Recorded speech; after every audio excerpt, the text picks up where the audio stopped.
Tipu ibu-ibu lansia, perempuan dinunukan gasak emas senilai 400 juta rupiah. Warga Nunukan dihebohkan dengan ulas seorang perempuan yang berpura-pura menjadi dukun penyuci roh jahat.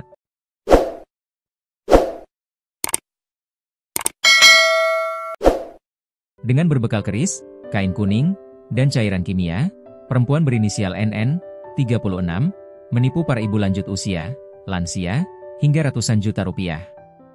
Aksi mistis palsu itu akhirnya terbongkar setelah salah satu korban membuka kotak suci yang ternyata hanya berisi batu kerikil dan perhiasan imitasi. Korban akhirnya melapor dugaan penipuan tersebut ke Polsek Nunukan, Polda Kalimantan Utara, Kaltara.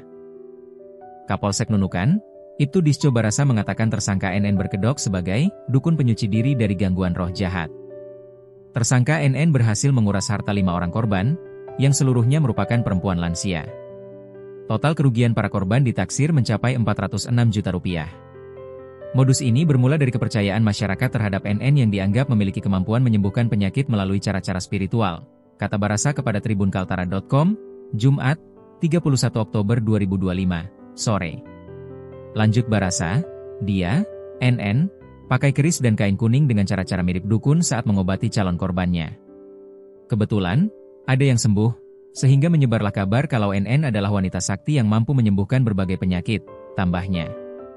Namun di balik pengobatan tersebut, tersimpan trik licik. NN memanfaatkan kepercayaan korban dengan ritual yang melibatkan keris, cairan kimia, minyak wangi, dan kain kuning.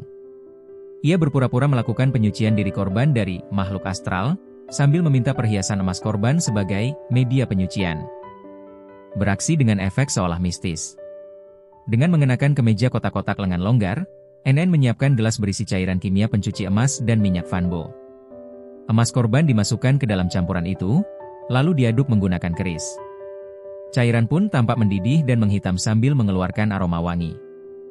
Jadi ada efek mendidih ketika emas korban dimasukkan dalam gelas berisi cairan kimia yang dicampur parfum fanbo. Lalu air akan menghitam dan beraroma harum saat diaduk dengan kerisnya. Itu membuat korban percaya kalau dirinya diganggu makhluk halus, ucap Barasa.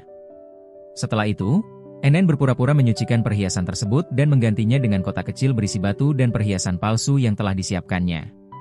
Korban diminta tidak membuka kotak tersebut tanpa izin NN, dengan ancaman korban atau keluarganya akan terkena musibah atau kematian jika melanggar. Persis trik sulap. Tersangka mengatakan perhiasan korban ada di dalam kotak tersebut, padahal perhiasan korban masuk ke lengan kemejanya, ujar Barasa. Tersangka gadaikan emas korban.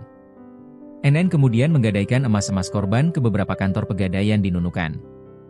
Dari 5 laporan yang sudah diterima, kerugian korban berkisar antara 40 juta rupiah hingga 150 juta rupiah.